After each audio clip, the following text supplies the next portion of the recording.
এই মুহূর্তে পাওয়া আপডেট বাংলা সংবাদে আপনাদেরকে স্বাগত। শুরুতেই জানাবো সংবাদ শিরোনাম। ইউনূসকে কাঠগড়ায় দাঁড় করালেন শেখ হাসিনা। আওয়ামী লীগ ভালো না খারাপ তা জনগণ বিচার করবে। 12 ফেব্রুয়ারি ভোট বর্জনের চূড়ান্ত ঘোষণা। ব্যালট বাক্স কি তবে খালি থাকছে? রাজপথে আওয়ামী লীগের কঠোর অবস্থান। এরপরে জানিয়ে দিব, দিল্লিতে প্রথম ভাষণে ইউনূসকে খুনি ফ্যাসিস্ট আখ্যা দিলেন শেখ হাসিনা। অন্তর্বর্তী সরকার উৎখাত ও আওয়ামী লীগকে নির্বাচনে অংশ নিতে দেওয়ার দাবি। এবং সবশেষে জানাবো, বাংলাদেশের রাজনীতিতে জামায়াতকে ঘিরে যুক্তরাষ্ট্রের গোপন পরিকল্পনা ফাঁস।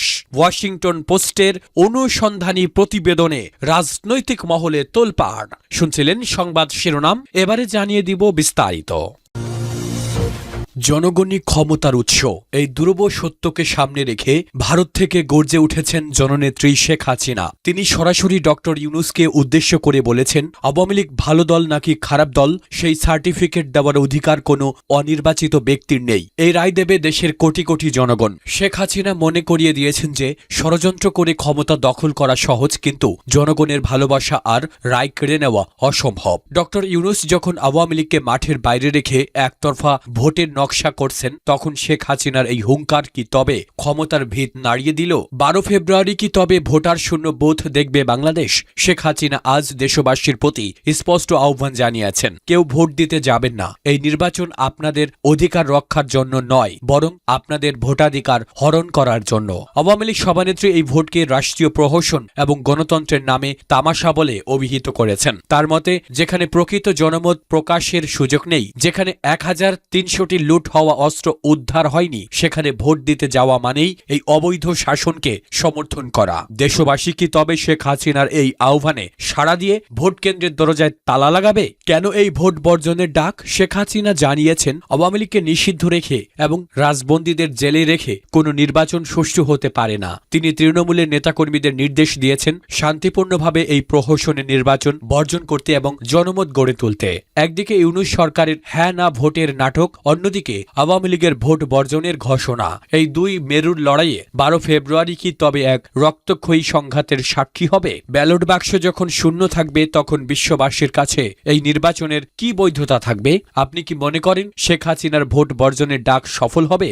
অন্তর্বর্তী সরকার উৎখাত ও আওয়ামী লীগকে নির্বাচনে অংশ নিতে দেওয়ার দাবি। ভারতে নির্বাসিত জীবনে প্রথমবারের মতো প্রকাশ্য রাজনৈতিক ভাষণে অন্তর্বর্তী সরকারের প্রধান উপদেষ্টা মোহাম্মদ ইউনূসের বিরুদ্ধে তীব্র আক্রমণ চালিয়েছেন সাবেক প্রধানমন্ত্রী শেখ হাসিনা। তিনি ইউনূসকে খুনি, ফ্যাসিস্ট, মহাজন, অর্থ পাচারকারী ও ক্ষমতালোভী বিশ্বাসঘাতক আখ্যা দিয়ে অভিযোগ করেছেন। ইউনূসের নেতৃত্বে বাংলাদেশ ভয়, নৈরাজ্য ও গণতন্ত্রের নির্বাসনের যুগে প্রবেশ করেছে। গত শুক্রবার 23 জানুয়ারি নয়াদিল্লির ফরেন করেসপন্ডেন্টস ক্লাবে সেফ ডেমোক্রেসি ইন বাংলাদেশ শীর্ষক সংবাদ সম্মেলনে শেখ হাসিনার রেকর্ড করা অডিও বার্তা প্রচার করা হয়। তিনি সরাসরি উপস্থিত ছিলেন না। অনুষ্ঠানে আওয়ামী লীগ সরকারের সাবেক একাধিক মন্ত্রী, দলীয় নেতা ও প্রবাসী বাংলাদেশিরা উপস্থিত ছিলেন। ভাষণের শুরুতে শেখ হাসিনা বলেন, বাংলাদেশ আজ এক গভীর খাদের কিনারায় দাঁড়িয়ে। তিনি দেশের বর্তমান পরিস্থিতিকে এক বিশাল কারাগার, এক মৃত্যুকূপ, এক মৃত্যুপুরী হিসেবে বর্ণনা করেন। তার অভিযোগ, 2024 সালের 5 অগস্ট তাকে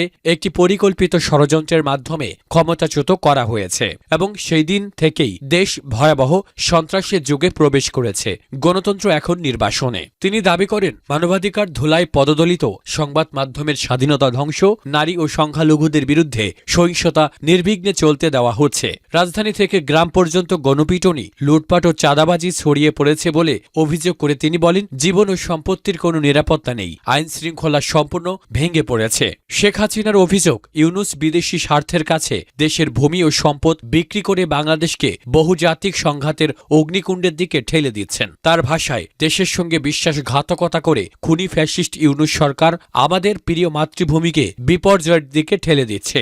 ভাষণে তিনি মুক্তিযুদ্ধের পক্ষের সব গণতান্ত্রিক, প্রগতিশীল ও অসাম্প্রদায়িক শক্তিকে ঐক্যবদ্ধ হওয়ার আহ্বান জানান এবং বলেন, শহীদের রক্তে লেখা সংবিধান পুনঃপ্রতিষ্ঠা করতে হবে। একই সঙ্গে আওয়ামী লীগকে দেশের গণতান্ত্রিক ও বহুত্ববাদী ঐতিহ্যের একমাত্র বৈধ ধারক হিসেবে তুলে ধরেন। শেখ হাসিনা 5 দফা দাবি উত্থাপন করেন। এর মধ্যে রয়েছে ইউনূস সরকারের অপসারণ করে গণতন্ত্র পুনঃপ্রতিষ্ঠা প্রতিষ্ঠা এবং অবাধ সুষ্ঠু নির্বাচনের পরিবেশ তৈরি করা, সহিংসতা ও নৈরাজ্যের অবসান, নারী ও সংখ্যালঘুদের নিরাপত্তা নিশ্চিত, রাজনৈতিক উদ্দেশ্য প্রণোদিত মামলার অবসান এবং গত 1 বছরের ঘটনাবলী নিয়ে জাতিসংঘের অধীনে নিরপেক্ষ তদন্ত। একই দিনে তিনি আসন্ন 12 ফেব্রুয়ারির নির্বাচনে আওয়ামী লীগকে অংশ নিতে দেওয়ার দাবি জানান। শেখ হাসিনা বলেন, যদি সত্যি গণতন্ত্রে বিশ্বাস থাকে তাহলে আওয়ামী লীগকে নির্বাচনে অংশ নিতে দিন, জনগণই ঠিক করুক কাকে চায় তারা। উল্লেখ্য, বর্তমানে তিনি ভারতের অজ্ঞাত স্থানে অবস্থান করছেন। অন্তর্বর্তী সরকার আওয়ামী লীগ ও ছাত্রলীগকে নিষিদ্ধ করেছে। বিশ্লেষকরা বলছেন, দিল্লি থেকে দেওয়া এই ভাষণ বাংলাদেশের রাজনীতিতে নতুন করে গভীর মেরুকরণ ও উত্তাপ তৈরি সৃষ্টি করেছে। বাংলাদেশের রাজনীতিতে জামায়াতকে ঘিরে যুক্তরাষ্ট্রের গোপন পরিকল্পনা ফাঁস।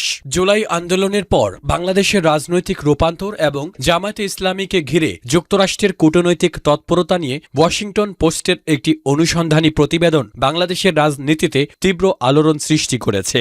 ঢাকায় নিযুক্ত যুক্তরাষ্ট্র দূতাবাসের এক কর্মকর্তার ফাঁস হওয়া অডিও কথোপকথনের ভিত্তিতে তৈরি এই প্রতিবেদনে দাবি করা হয়েছে, যুক্তরাষ্ট্র ভবিষ্যৎ সরকার গঠনের প্রেক্ষাপটে জামায়াতকে নিয়ন্ত্রণের মধ্যে রেখে কাজে লাগানোর কৌশল বিবেচনা করছে। প্রতিবেদন অনুযায়ী 1 ডিসেম্বর ঢাকায় নারী সাংবাদিকের সঙ্গে এক রুদ্ধদ্বার বৈঠকে ওই কূটনৈতিক বলেন, বাংলাদেশ ইসলামিক দিকে ধাবিত হচ্ছে এবং আসন্ন নির্বাচনে জামায়াতে ইসলামী তাদের ইতিহাসের সেরা ফল পেতে পারে। তিনি প্রকাশ্যে বলেন, আমরা চাই তারা আমাদের বন্ধু হোক। এমনকি সাংবাদিকদের অনুরোধ করেন জামায়াতের প্রভাবশালী ছাত্র সংগঠনের নেতাদের টিভি অনুষ্ঠানে আনতে সহায়তা করার জন্য। ফাঁস হওয়া অডিওতে আরও চাঞ্চল্যকর তথ্য উঠে এসেছে। সেখানে শেখ হাসিনার দণ্ডাদেশ নিয়ে উল্লাস প্রকাশ করতে শোনা যায় ওই কর্মকর্তাকে, যদিও তিনি একই সঙ্গে স্বীকার করেন বিচার প্রক্রিয়াটি স্বাধীন ও ন্যায়সঙ্গত ছিল না। নির্বাচনে জামায়াতের পরিবর্তে বিএনপি জিতলে দুর্নীতির ঝুঁকি বাড়তে পারে বলেও তিনি সতর্ক করেন। ওয়াশিংটন পোস্টকে দেওয়া বিবৃতিতে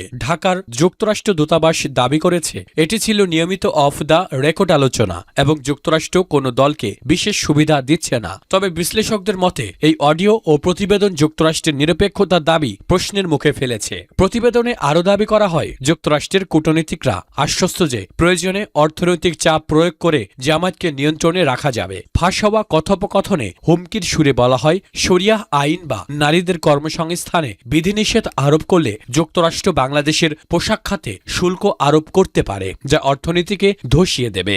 এই অডিও ফাঁসের সম্ভাব্য প্রভাব নিয়ে ইতোমধ্যে নানা প্রশ্ন উঠেছে। প্রথমত, যুক্তরাষ্ট্রের কূটনৈতিক বিশ্বাসযোগ্যতা ক্ষতিগ্রস্ত হতে পারে। বাংলাদেশ যেসব রাজনৈতিক শক্তি দীর্ঘদিন ধরে মার্কিন হস্তক্ষেপের অভিযোগ করে আসছে, তারা এই অডিওকে প্রমাণ হিসেবে ব্যবহার করবে। দ্বিতীয়ত, নির্বাচন পূর্ব পরিবেশ আরও অস্থির হয়ে উঠতে পারে। জামায়াত, বিএনপি ও অন্যান্য দল যুক্তরাষ্ট্রের ভূমিকা নিয়ে পরস্পরকে অভিযুক্ত করতে পারে, যা নির্বাচনকে আরও বিতর্কিত করে তুলবে। তৃতীয়ত, যুক্তরাষ্ট্র ভারত সম্পর্কে নতুন টানাপোড়েনের আশঙ্কা রয়েছে। ওয়াশিংটন পোস্টের প্রতিবেদনে উল্লেখ করা হয়েছে, ভারত দীর্ঘদিন ধরেই জামায়াতকে আঞ্চলিক নিরাপত্তার জন্য হুমকি হিসেবে দেখে। যুক্তরাষ্ট্রের এই যোগাযোগ দিল্লির উদ্বেগ বাড়াতে পারে। চতুর্থত, অন্তর্বর্তী সরকারের উপর আন্তর্জাতিক চাপ বাড়তে পারে। নির্বাচনের নিরপেক্ষতা, বিচার প্রক্রিয়ার স্বচ্ছতা এবং বিদেশি প্রভাবের অভিযোগ সব মিলিয়ে সরকারকে আরও কঠিন ভারসাম্য রক্ষা করতে হবে। সবচেয়ে গুরুত্বপূর্ণ প্রশ্ন হল, এই অডিও ফাঁস যুক্তরাষ্ট্রের কৌশল বদলাবে কিনা। বিশ্লেষকদের মতে, প্রকাশ্যে বিতর্ক বাড়লেও যুক্তরাষ্ট্র তাদের কৌশলগত স্বার্থের পথেই এগোবে, তবে ভবিষ্যতে আরও সতর্ক ও পর্দার আড়ালে কাজ করবে। ফাঁস হওয়া এই অডিও শুধু একটি কূটনৈতিক বিতর্ক নয়, এটি বাংলাদেশের নির্বাচন, বিচার ব্যবস্থা ও সার্বভৌমত্ব নিয়ে আন্তর্জাতিক রাজনীতির গভীর বাস্তবতাকে সামনে এনে দিয়েছে। সামনে নির্বাচন যত ঘনিয়ে আসবে, এই ইস্যুর রাজনৈতিক অভিঘাত তত বাড়বে বলেই মনে করছেন পর্যবেক্ষকরা।